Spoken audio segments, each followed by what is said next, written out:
વડોદરાના ડભોઈમાં નિર્મિત છે બદ્રીનારાયણનું સુંદર ધામ કે જે આશરે 850 વર્ષ જૂનું મંદિર છે, જ્યાં બદ્રીનારાયણની શ્યામવર્ણની મૂર્તિના થાય છે દર્શન।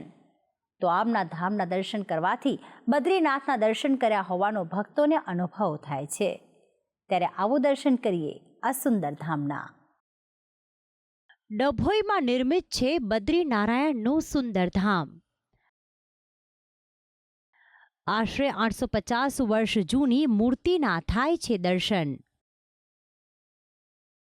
12મી સદીમાં મથુરેશ દાસજીના હસ્તે મૂર્તિની સ્થાપના।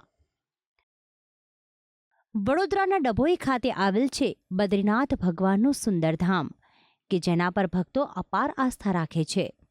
જે રીતે 4 ધામોમાં બદ્રીનાથ મંદિરમાં ભગવાન વિષ્ણુની કાળા પથ્થરમાંથી બનેલી પ્રતિમા સ્થાપિત છે, તે જ રીતે બદ્રીનારાયણના આ પવિત્ર ધામમાં ભગવાન વિષ્ણુની શ્યામવર્ણની પ્રતિમા સ્થાપિત કરવામાં આવી છે, જે સુંદર વાઘા અને અલંકારોથી સજ્જ હોવાથી ભક્તો તેના દર્શન કરીને ભાવ વિભોર થઈ જાય છે।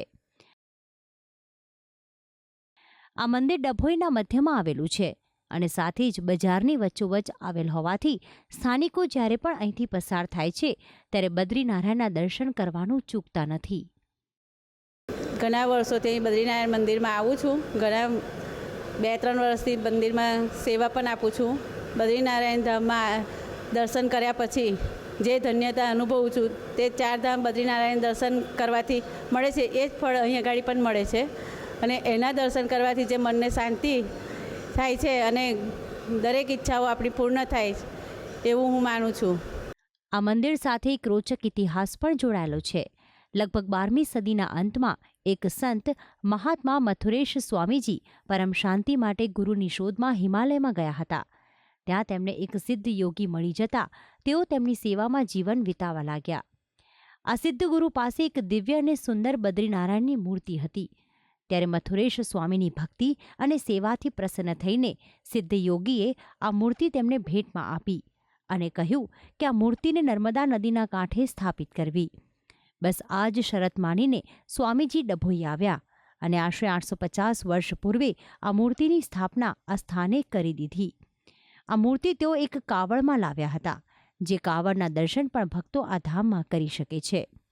સમય જતાં ભક્તોની આસ્થા આ મંદિર પર વધવા લાગી અને ભક્તોના સાથ સહકારથી વર્ષ 2009માં આ ધામનો જીર્ણોદ્ધાર કરવામાં આવ્યો અને તેનું કાર્ય 2019માં પૂર્ણ થતાં ડિસેમ્બર માસમાં આ ધામનો પ્રાણ પ્રતિષ્ઠા મહોત્સવ ઉજવવામાં આવ્યો હતો।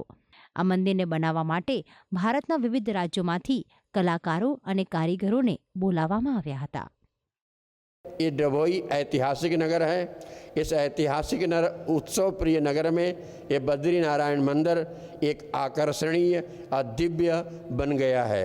इसलिए ये मंदिर इतना दिव्य है कि पूर्वाचार्यों ने 3 बार इसका निर्माण किया है, जिसको समाधि में भाषा में लिखी भी गई है और जो स्वामी इस मूर्ति को लाए थे उनकी जीवित समाधि भी है। अगर रात में जीवित समाधि के पास कोई सो जाए तो वहाँ पर हरे राम हरे कृष्ण की प्रतिध्वनि आती है। આ મંદિરમાં ભગવાન શ્રી બદ્રીનારાયણની મૂર્તિ ઉત્તરાભિમુખ છે। મૂર્તિની જમણી બાજુએ ઓરડામાં એક સમાધિ તેમજ ઉપાસના માટેનું ભોંયરું છે। આ મંદિરમાં રામાનુજ સંપ્રદાયની પરંપરાગત પ્રણાલી અનુસાર અનેક ઉત્સવો ઉજવાય છે।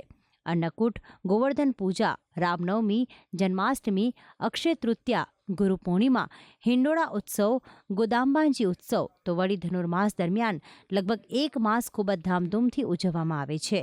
શ્રી બદ્રીનારાયણ મંદિરમાં પ્રવેશ કરતાં જ સંકટમોચન હનુમાનજીની ખૂબ જ પ્રાચીન મૂર્તિ સ્થાપિત કરવામાં આવી છે।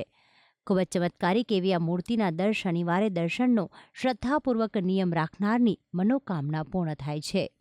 તો આમ બદ્રીનારાયણના આ ધામના દર્શન કરીને ભક્તો કરે છે ધન્યતાની પ્રાપ્તિ। ભક્તિ સંદેશ, સંદેશ ન્યૂઝ, ડભોઈ।